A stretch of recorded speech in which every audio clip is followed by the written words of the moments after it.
nous allons faire une charcuterie un peu particulière. C'est la soubressade de Majorque avec des pimentons de la Vera.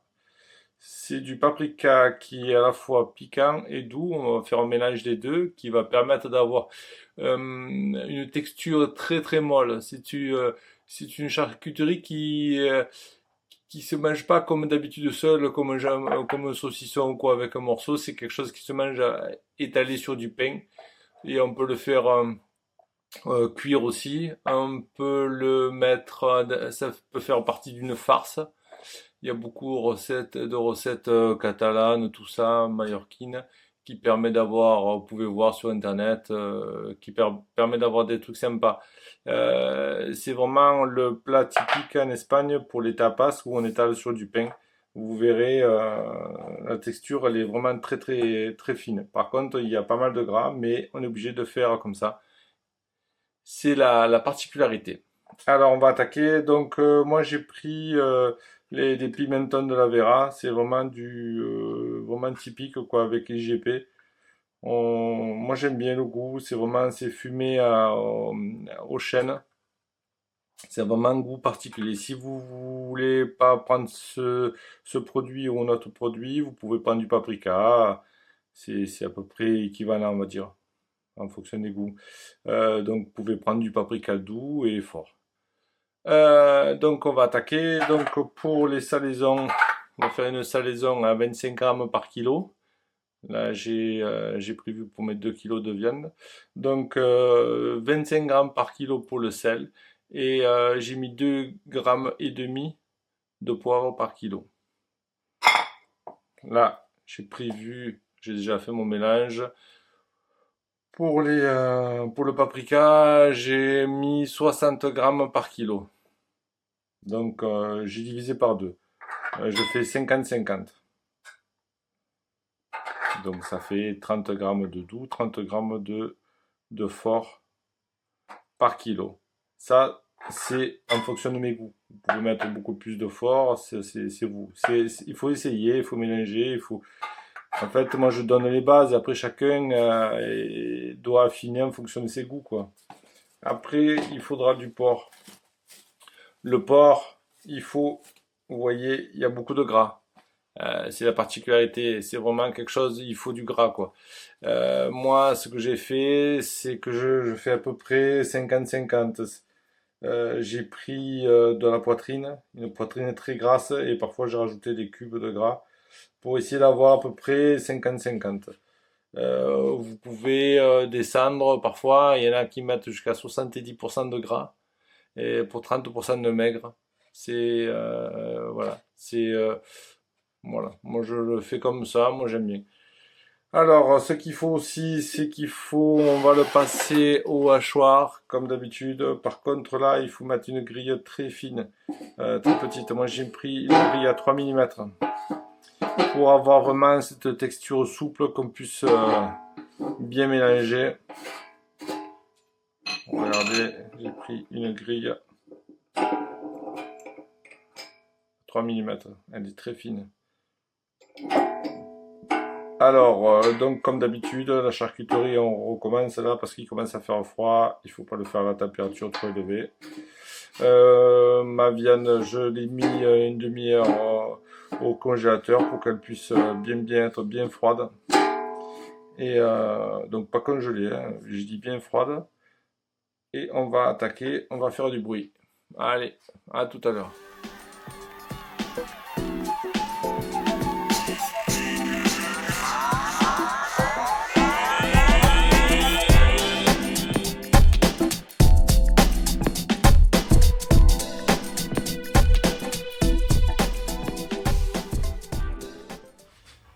Donc voilà, maintenant on a fini, on a passé au hachoir.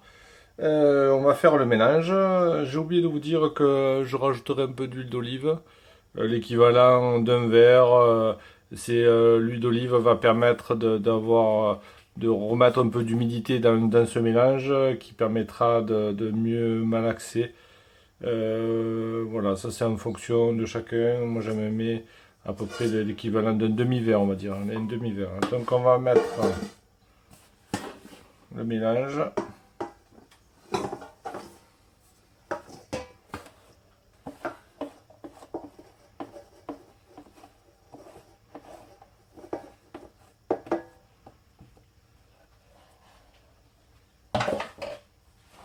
Voilà, donc comme vous pouvez voir, hein, c'est bien gras. Je vais rajouter mon sel et mon poivre. Mon paprika, regardez comme il est fin, il est très beau. Mon paprika doux et fort. Donc vous voyez que ça amène beaucoup de matière sèche pour pouvoir mélanger beaucoup plus facilement.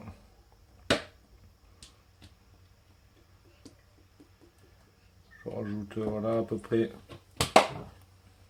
un demi-verre d'huile d'olive.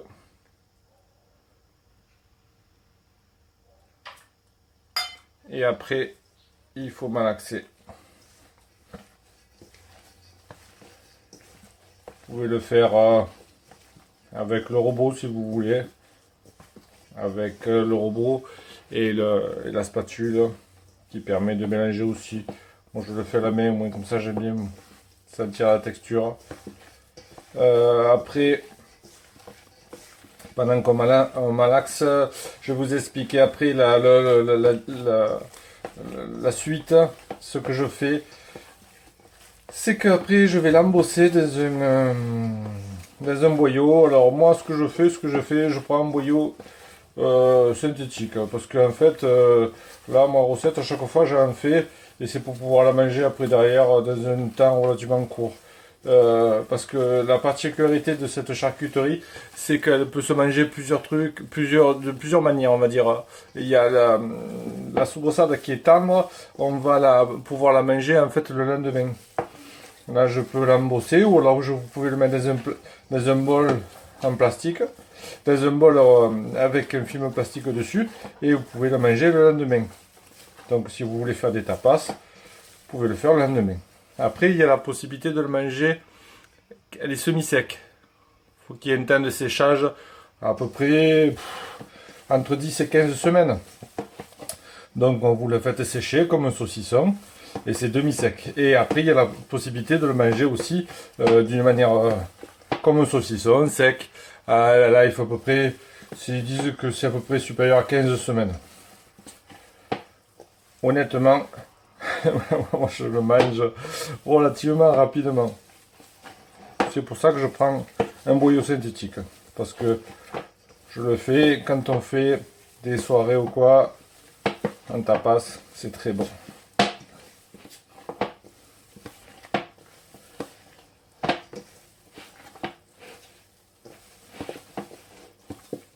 Voilà, ça commence à prendre forme.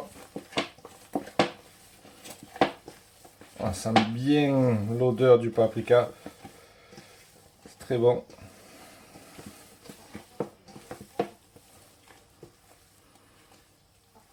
Vous voyez, la texture, elle est très très fine. Ça permet de bien étaler. Et une fois qu'on a bien mélangé, ben écoutez, libre à chacun. Alors, donc, comme je vous ai expliqué, ou alors vous en prenez une certaine quantité, vous le mettez de côté au frigo, toujours au frigo bien sûr, au frigo, et vous le mangez à partir du lendemain quand le mélange a bien été homogène, ou alors ben, vous le faites comme moi, vous l'embossez, et après vous le mettez à sécher. Allez, on continue. Donc voilà, on va passer à l'embossage maintenant. Alors moi j'utilise ce sorte de boyau. C'est pas des boyaux naturels, c'est un synthétique exprès pour les charcuteries. Donc moi j'utilise ce genre de boyau pour mon saucisson à l'ail. Et pour la soubreçade, je le mets là-dedans. Comme ça me permet d'appuyer, de faire sortir plus facilement la soubreçade. Et voilà, une utilisation plus simple puisque c'est pas comme des saucissons que je vais garder longtemps, donc c'est moins cher et c'est que mieux. Donc voilà, j'utilise ça. Après, pour ce qui est de l'embossage, je vais pas vous remontrer la vidéo parce que j'en ai fait suffisamment de vidéos sur les saucissons, les saucisses.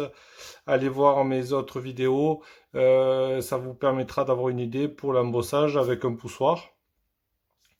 Voilà, c'est tout. J'ai rien d'autre à rajouter. Maintenant, je vais vous faire voir une fois fini comment ça va être. Et c'est le meilleur moment. Là, ça fait une semaine qu'il est au frigo. Comme je vous ai dit la dernière fois, on peut les manger à partir du lendemain. Bon, là, ça fait une semaine, comme ça a eu le temps de bien prendre. Et voilà, je les ai suspendus dans mon garage. On va goûter, voir. Vous allez voir la consistance que ça a. C'est assez particulier, c'est souple. Voilà. Regardez, c'est souple, c'est pour étaler en fait. C'est très très bon.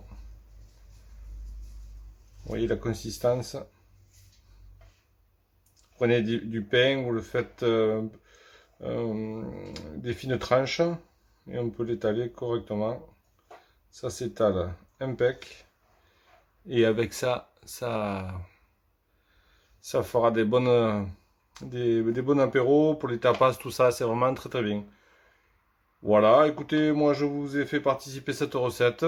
C'est simple, c'est facile à faire. Vous voyez, comme je vous ai fait voir, si vous n'avez pas de poussoir, vous pouvez le faire à la main. Parce qu'il y a des personnes qui me demandent qu'il faut beaucoup de matériel, c'est vrai. Mais là, on peut le faire comme ça.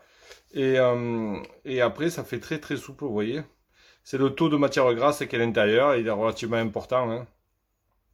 C'est pour ça que ça fait comme ça. Mais c'est normal, hein, c'est comme ça qu'il faut le manger. Voilà, une fois que j'ai entamé, après ce que je fais, moi je le mets au frigo. Parce que comme il est plus protégé, je le mets au frigo. Mais autrement, vous pouvez le laisser dehors. Et après, comme je vous ai dit tout à l'heure, voilà, ça s'étendre, ça va jusqu'à 10 semaines. Et après, au bout de 10 semaines, il va commencer à durcir un petit peu. Il sera semi-sec. Et après, on peut vraiment le manger très sec, comme un saucisson. Mais par contre, il faut bien 15 semaines, 15-17 semaines. Tout dépend de l'endroit où vous êtes. Et ça sera plus dur. Mais par contre, pour l'étaler, ça, on ne pourra pas l'étaler, quoi. Ça sera vraiment comme un saucisson. Alors que là, c'est original, c'est super bon et ça fait une fureur. Bon, ben voilà, je pense que je vous ai tout expliqué, il n'y a plus qu'à. Et après, au niveau des ingrédients, ben après, c'est libre à vous. Si vous voulez mettre d'autres choses, de l'ail, ça c'est normalement, c'est la recette originale. Mais après, il y a 50 sortes de recettes. Voilà. Allez, ben merci bien. Je vois qu'on est de plus en plus nombreux. Si vous voulez voir d'autres vidéos, j'ai plein d'autres vidéos. Il y en a d'autres qui vont arriver encore sur la charcuterie et peut-être d'autres. Allez, merci, au revoir.